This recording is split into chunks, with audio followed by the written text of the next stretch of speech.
The battle to retake the Iraqi city of Mosul from Daesh has raged for 6 months now. Mosul is the last urban stronghold of the terror group in Iraq. The Iraqi army and Peshmerga forces are preparing for the final push. Let's speak to Michael O'Hanlon, who joins me now. He's research director at the Brookings Institution, a Washington, D.C.-based think tank. Good to have you with us, Michael. So this is the last major bastion of Daesh in Iraq. Does the recapture of Mosul, if and when it happens, mean the end of Daesh in Iraq? Well, that's a great question. First of all, I don't think we're in the final stages of the liberation of Mosul. I think we're in the final preparations for the beginning. I wouldn't say the beginning has really happened yet. And as you know, Mosul is very large. And so the battle could actually be very difficult and could take a while.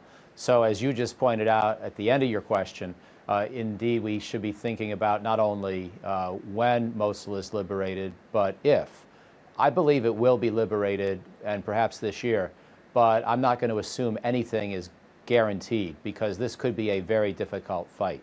But second, if and when Mosul is liberated, then yes, to answer your question, yes, I think that ISIS will have been deprived of all of its major strongholds inside of Iraq, and then presumably it will rely even more on those in Syria, or it will simply have some of its fighters go to ground, maybe dispersed to smaller villages, pretend they were never in ISIS in the first place, and wait for an opportunity to come back together if that opportunity presents itself inside Iraq later on. As far as Mosul's concerned, it's not just the taking or retaking of the city, is it? It's what comes afterwards. Is there a plan?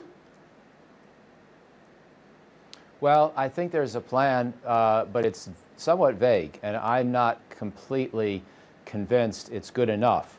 So, for example, I think there has been an effort to try to rebuild an Iraqi police force that could do a lot of the security after the actual liberation.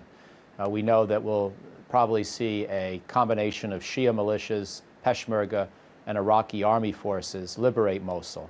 And we think they'll probably be asked to hand off to a police force that has been rebuilt, after that. But how do you make the transition? So what's the mechanism by which those Shia militias relinquish control of whichever neighborhoods in Mosul they have occupied to the police force? I'm not sure these kind of details have really been worked out. I'm also not sure the Mosul police force will be large enough to handle the challenge. And so I don't know what kind of assumptions are being made about the Iraqi army or Peshmerga helping. And then finally, where military operations overlap with political issues, is it going to be the case that Peshmerga will simply allow the Iraqi government? If there's no political settlement underscoring any defeat of Daesh, then the tensions and the grievances, the problems between all the ethnic populations, they're just going to flare up again. Yeah, you've got to have rebuilding of all the major neighborhoods, and they're going to largely be destroyed, or many of them could be destroyed in the liberation process itself. There has to be a sense of no favoritism towards any part of town.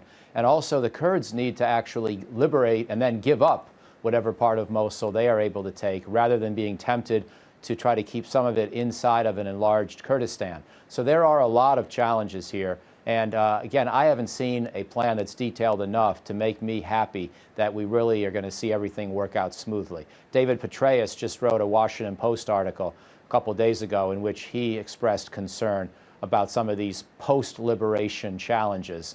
And of course, he's not alone in having that worry. Michael, good to get your thoughts there. Thank you very much indeed for your analysis. Michael O'Hanlon from the Brookings Institution there.